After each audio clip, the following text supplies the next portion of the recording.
அன்பார்ந்த முருக பக்தர்களுக்கு வணக்கம். நான் ஜெயமேஸ்கே கோபி. இந்த குரல் பதிவு பக்தர்கள் கேட்ட கேள்வியை நான் பதிவு செய்திருக்கேன். இந்த குரல் பதிவுக்கு மேலே அதுக்குண்டான ஒரு பதில் தான் நான் அவர்கிட்டையும் சொன்னேன். இது உங்களுக்கு மட்டும் சொல்கிறத விட வாட்ஸ்அப் சேனலில் நான் குரல் பதிவாக செய்கிறேங்க. இதே மாதிரி எண்ணம், இதே மாதிரி கேள்வி நிறைய பேர் மனசில் இருக்கும். கண்டிப்பாக அவங்களும் தெரிஞ்சுப்பாங்க அப்படின்னு சொல்லிட்டு முதல் விஷயம் என்னென்னா, நம்ம கடவுள்கிட்ட பேசணும்னு தியானம் இருந்தால் கண்டிப்பாக அது நடக்கவே நடக்காது. நம்ம தியானத்தில் கடவுள் பேசுவாரா இல்லையான்னா முதல்ல இயற்கையை நம்ம கூட பேச ஆரம்பிக்கும். இந்த பிரபஞ்சம் நம்மளுக்கு நிறைய விஷயத்த காட்ட ஆரம்பிக்கும். அது நம்ம நினைக்கிற தெய்வ சக்தியை, சிவனாவோ இல்லை முருகராவோ பெருமாளோ எந்த சக்தியை நம்ம அதிகமாக நேசிக்கிறோமோ அந்த சக்தி நம்மளுக்கு உணர்த்தும் எல்லா விஷயத்தையும். கடவுள் நம்ம கிட்ட பேசலாம் மாட்டார், உணர்த்துவார். எல்லா பக்தர்கள் கனவுலையும் முருகப்பெருமான் போனது மௌனமாக தான் இருக்கார். ஒரு சில பேருக்கு மத்தியில் மட்டும்தான் ஒரு செய்கையாவோ ஒரு செயலாவோ காட்டியிருக்காரு. ஆனால் 99% இறைவன் மௌனமாக தான் நம்மளுக்கு காட்சி கொடுப்பார். நம்ம இறைவனை பார்க்கலாம், உணரலாம். நம்ம போய் பேசுறதுக்கும் அவர்கிட்ட போய் உரையாடுறதுக்கும் அந்த இடம் இருக்காது. அப்படி சப்போஸ் ஒரு வேளை இருந்தது அப்படின்னா அது நம்மளோட மன ஓட்டமாக கூட இருக்கலாம். அதே போல் ஒழுக்கத்துக்கும் பக்திக்கும் சம்மந்தம் இருக்கா இல்லையான்ற ஒரு விஷயத்துக்குள்ளே நான் திரும்ப திரும்ப கர்ம ஆராய்ச்சியில் போகிறப்போ ரொம்ப மோசமான ஒருத்தரை நான் பார்த்தேன். அதீத பாவம் செஞ்சவருக்கு ஒரு பெரிய ஞானம் கிடச்சி இன்றைக்கி அவர் எல்லாத்தையும் விட்டுட்டு திருந்தி உண்மையிலேயே அவர் கூட தெய்வ சக்தி இருக்கிறது நான் உணர்ந்தேன். ரொம்ப நல்லவனாக இருக்கணும், கஷ்டப்பட்டு தான் இருக்காங்க. ஸோ பக்திக்கு நீங்கள் ஒழுக்கமாக இருந்தால் கடவுள் உங்களை பார்ப்பாரு அப்படின்ட்டு நம்ம முன்னோர்கள் ஏன் சொல்லி வச்சோன்னா, நம்ம ஒழுக்கமாக இருக்கிறது நம்மளை சுற்றி நல்லது, நம்மளுக்கு நல்லது. அதுதானே தவிர கோவிலுக்கும் தெய்வத்தை வணங்குறவங்க எல்லாருமே போகிறாங்க. நல்லவனும் போகிறவங்க, கெட்டவனும் போகிறாங்க. எல்லாருமே போகிறதுனால நம்ம இந்த பாவம் புண்ணியம் நல்லது கெட்டது எல்லாமே ஒவ்வொருத்தரோட மனப்பான்மையும் ஒருத்தரோட சூழ்நிலையை பொறுத்து தான். ஒருத்தர் தர்மம் பண்ணுறாரு, ஒருத்தர் திருடுறாரு. 2 பேருமே செயலை தான் செய்கிறாங்க.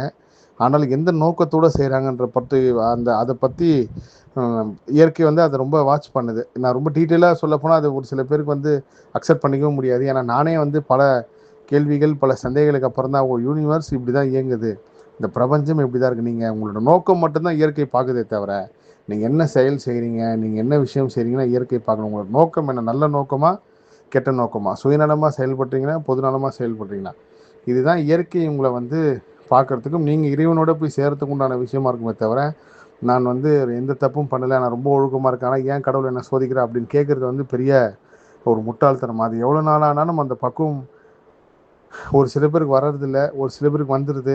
நீங்கள் இப்போது அசைவம் சாப்பிட்றவங்க நல்லவங்க கெட்டவங்க அப்படின்னா நான் எந்த விஷயத்துலையும் இது வரைக்கும் எந்த நேர்காணலையும் பதிவு செய்யலை. ஆனால் ஒரு விஷயத்தை பற்றி மட்டும் சொல்லுவேன். அசைவம் சாப்பிட்றவங்களாம் ரொம்ப மோசமானவங்க, ரொம்ப பாவப்பட்டவங்க அப்படின்னு நினச்சிடாதீங்க. அசைவம் சாப்பிடாதவங்க பிறந்ததுலேருந்து நான் வெஜிடேரியனாக இருக்கேன், அதனால நான் உயர்ந்தவன், அந்த நான்வெஜ் சாப்பிட்றவங்களாம் ரொம்ப தாழ்வானன்னு பார்க்காதீங்க. இன்றைக்கி நான்வெஜ் சாப்பிடாம எனக்கு அசைவம் பிடிக்கலன்னு சொன்னவங்க எல்லாருமே ஒரு கட்டத்தில் ரொம்ப நான்வெஜ் பிரியராக இருந்திருப்பாங்க.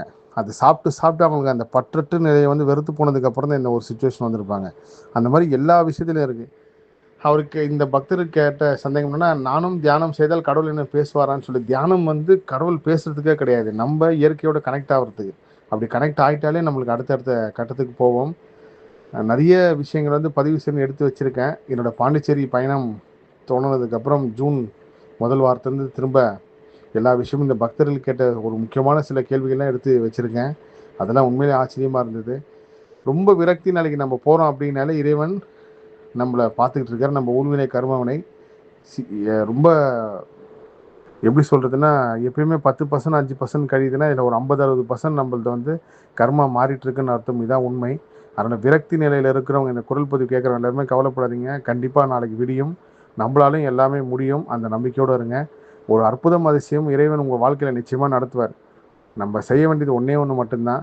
முருகர் இருக்கார், என்ன இருந்தாலும் அவர் பார்த்துப்பார். வாழ்கிறோமோ சாவரமோ என்ன நடந்தாலும் அவர் பாதத்தில் விட்டு போவோம் அப்படின்றத மட்டும் நீங்கள் மைண்டில் வச்சுக்கோங்க. எல்லா புகழும் முருகனுக்கே. நன்றி.